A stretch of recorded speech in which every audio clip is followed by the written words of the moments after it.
Assalamualaikum warahmatullahi wabarakatuh. Kembali lagi bersama saya Stefanus Setiawanggoro dan selamat datang di kelas manajemen produksi.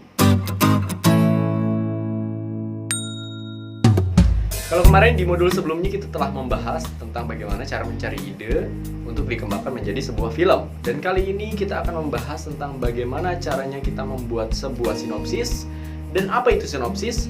Kemudian kita akan mengembangkannya juga menjadi sebuah storyline. Apa itu sinopsis? Sinopsis adalah gambaran umum dari sebuah film. Sinopsis menjadi dua kebutuhan. Yang pertama adalah kebutuhan untuk produksi, dan yang kedua adalah kebutuhan untuk promosi. Kalau untuk produksi, biasanya dia lebih detail. Walaupun sinopsis itu bukan sebuah alur cerita yang detail, namun hanya sebuah gambaran umum. Dan yang kedua adalah kebutuhan untuk promosi. Nah, biasanya sinopsis untuk kebutuhan promosi endingnya tidak dicantumkan dalam sebuah sinopsis untuk menggantung di audiens supaya audiens penasaran dengan film yang akan ditonton. Kemudian ketika sudah menjadi sebuah sinopsis yang digunakan untuk sebuah produksi, maka kita harus membuatnya lagi menjadi sebuah storyline. Apa itu storyline?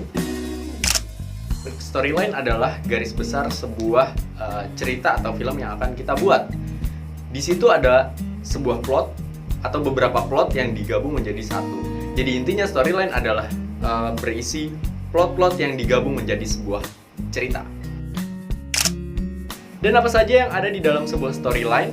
Yang pasti di dalamnya ada sebuah pengenalan karakter, konflik, dan harmoni, dan keterangan-keterangan lain yang menjadi sebuah alur dalam cerita yang akan dibangun. Baik, kita akan sederhanakan apa itu storyline.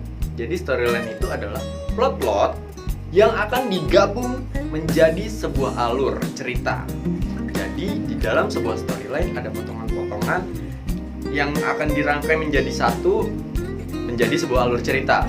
Yang pasti di dalamnya, di dalam plot akan ada pengenalan karakternya, akan ada juga konflik yang dibangun dalam sebuah alur cerita, dan juga harmonisasi antara karakter satu dengan karakter yang lainnya. Baik, kita akan lebih sederhanakan lagi. Jadi intinya, sinopsis adalah sebuah gambaran umum dari sebuah alur cerita. Kalau storyline adalah garis besar dari sebuah cerita yang akan dibangun. Itu dia tadi penjelasan tentang sinopsis dan storyline. Di modul berikutnya kita akan membahas tentang seperti apa format dari sebuah sinopsis dan storyline. Saya Stefanus Setiawanggoro, kita ketemu lagi di modul berikutnya. Wassalamualaikum warahmatullahi wabarakatuh.